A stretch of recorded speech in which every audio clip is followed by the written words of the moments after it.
আসসালামু আলাইকুম। আমি আজকে আচার বানাইমু, ছলতার আচার। আশা করি সবাই আচার ভালো পান। আমার ব্লগটি সবাই দেখবেন, আর আচারটি কীরকম হয়েছে সবাই কমেন্ট করে জানাই। আমি এখন মরিচগুলা বাছতাছি। এই যে মরিচগুলো পাঁচটা মরিচগুলো একটু ঠান্ডা করে, হালকা ঠান্ডা করে গুঁড়া করবো। এই যে আমার মরিচ ভাজা শেষ। আমি এখন মরিচগুলো গুঁড়া করে আচারের জন্য প্রস্তুতি করব। আমি এখন রসুনগুলা ছেঁচবো।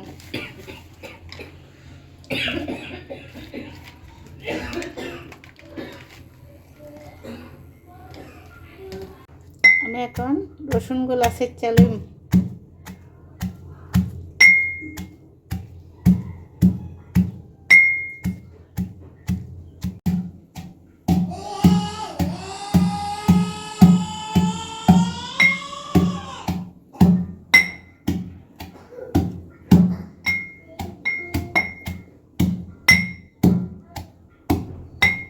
রসুন ছেঁচা শেষ, আমি এখন লরির মধ্যে দিয়ে দিব।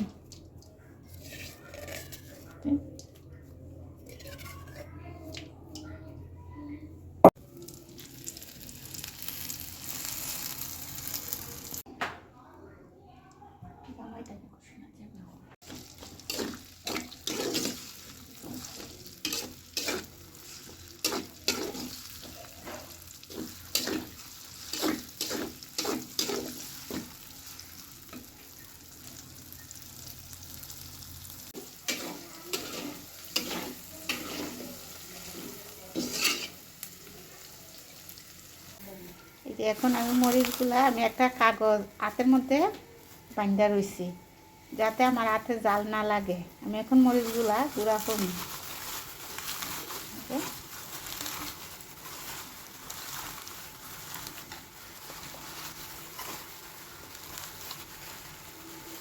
গুঁড়া হয়ে গেছে। আমি এত ছোটো করি নাই, কারণ আমি তো আচারে দিমু, এই কারণে আমি একটু বড় রাখছি। এই যে আলুর ভর্তা করলে আলু এই মরিচটা আমরা একটু মনে করেন বেশিটা গুঁড়া করে লাই, এত বেশি আমরা আচার রাখি। এই যে আমি আচারে দিমু, এই জন্যে আমি এখন পাঁচফোড়নগুলো দিয়ে দিতেছি, সবটি দিয়ে দিতেছি।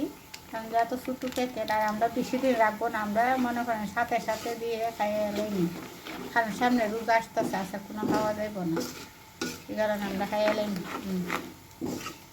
এখন লবণ দিয়ে দিন, লবণ 2 চামচ দিন, সারব।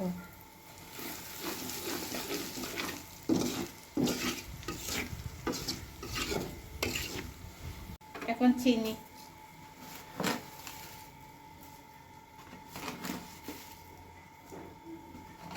চিনিগুলো হইলো আপনার এরপরে কুচারের চিনি।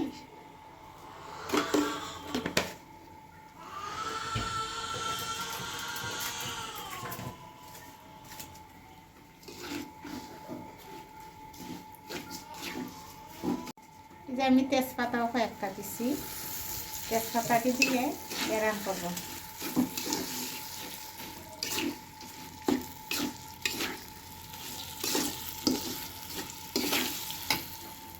মরিচগুলা দিতেছি, সবজি মরিচ দেবো না, কারণ মরিচগুলা চিকন মরিচ, জাল বেশি।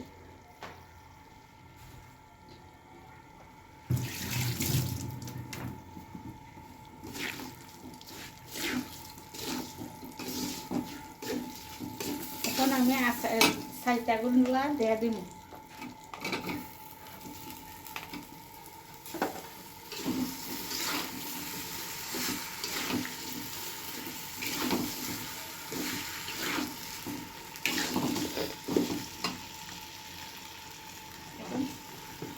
লরিটা ছোটো,